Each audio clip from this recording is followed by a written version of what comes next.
the North Pole, the northern pole of Saturn, is a permanent storm which takes the form of a hexagon. And this has been found by the Cassini spacecraft, and I think the Voyager one before that in the early 80s. And the hexagon also is an expression of the hexagram, or of the six-pointed star. Because all these different symbols that I'm going to talk about now are different expressions of the same frequency state. So you look at this crop circle from England this year, and it is a hexagon. But a hexagon is a flattened out cube. So when you look at it from another angle, it's a cube. Well, it just so happens that an ancient symbol of Saturn is the cube, especially the black cube. And I would suggest that's what they are. The Kaaba, the focus of worship in Islam, Kaaba means cube. The tefillin, the cube on the head in Judaism. And when people go to worship around the Kaaba, they're told to pray in concentric circles. Remind you of anything?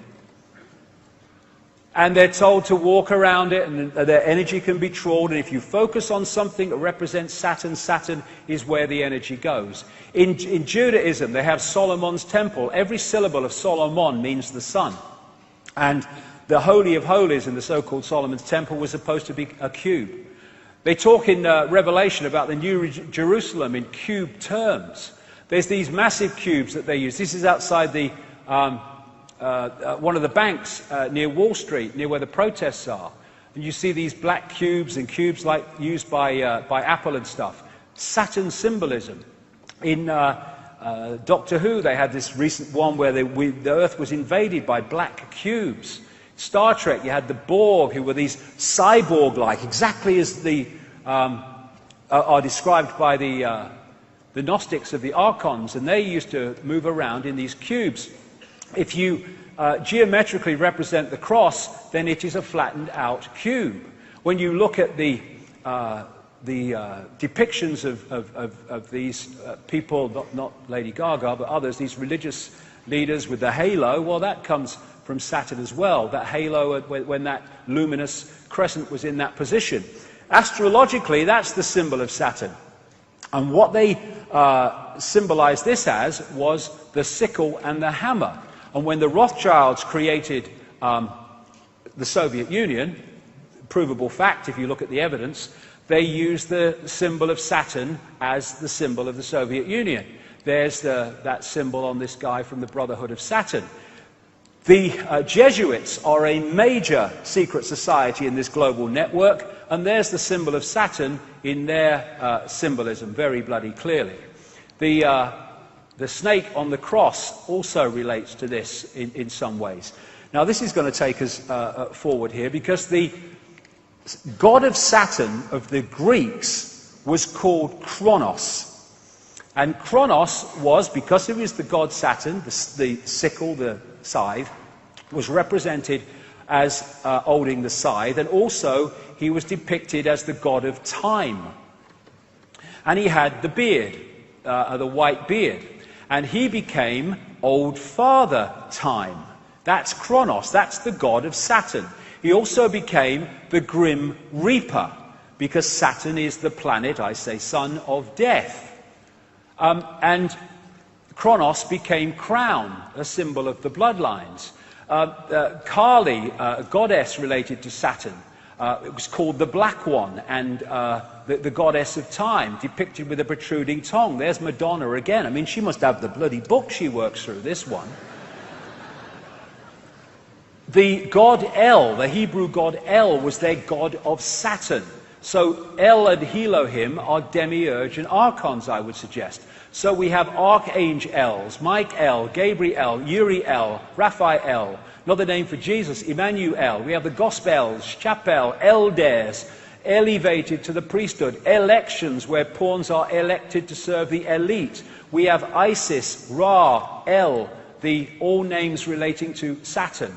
Saturn, Kronos, Satan, Black Sun, Dark Lord, they're all the same thing, the expression of this force. And here you have Moloch. that they worship at Bohemian Grove, and he is a god of Saturn, this recurring theme. They also represent Moloch as a bull, as I said earlier, and so you have that as the symbol of Wall Street.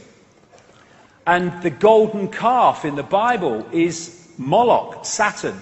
The Greeks talked about Saturn used to eat his own children.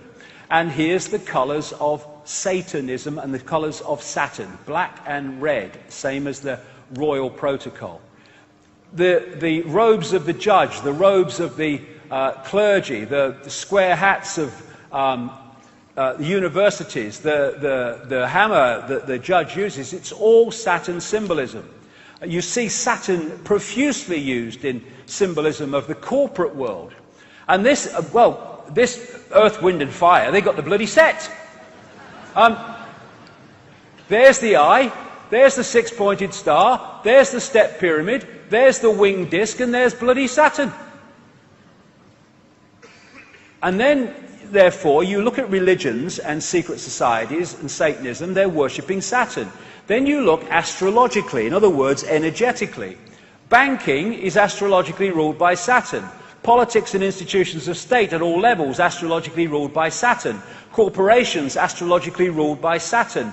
Law and court system, astrologically ruled by Saturn. Science, astrologically ruled by Saturn. Saturn worship, Satan worship. And it's interesting that you have the god of Saturn, Kronos, with the beard, and and all these bloody religions, they have bloody beards. And then you have God depicted as a man with a white beard on a cloud or on a throne. And there's God, Charlton Heston type God. That's Yahweh depicted with a beard and stuff. And then we have Santa with the white beard. Santa, anagram of Satan, from Saturnalia. Saturnalia was a festival in Rome where they worshipped the god Saturn. And they gave, it was in the same period to the run-up to our Christmas, and they gave gifts, they decorated trees, and they hung sprigs of bloody holly. So that is Saturn symbolism, a man with a white beard. This is Ancient of Days, a painting by William Blake from, I think, 1794 or something like that. Ancient of Days is an old name for God. And he's depicting God. He was a very deep esoteric thinker and great knowledge, William Blake. And he's depicting God with the white beard. That's Saturn, Kronos. On the GE building in the Rockefeller Center in New York, there's Kronos again. Now, the Freemasons, they call their God the great architect of the universe. The demiurge was known by the Gnostics as the great architect of the universe. Which brings us to the white-bearded architect of the Matrix, and the Matrix movie series. So where is this leading us? Well, again, this needs to go, if we're going to go anywhere with this, because I'm going into fantastic areas here, but this is where the information has taken me very, very clearly. And the hardest thing to see is what is in front of your eyes, as this man rightly said. The Gnostics talked about the fact that the archons make something appear to happen that does not actually happen. They can induce a virtual reality experience. The Islamic people and pre-Islamic people talk about the jinn manipulating humans by creating illusions. I was in New York in 2010, and someone took me to the subway station for Ground Zero.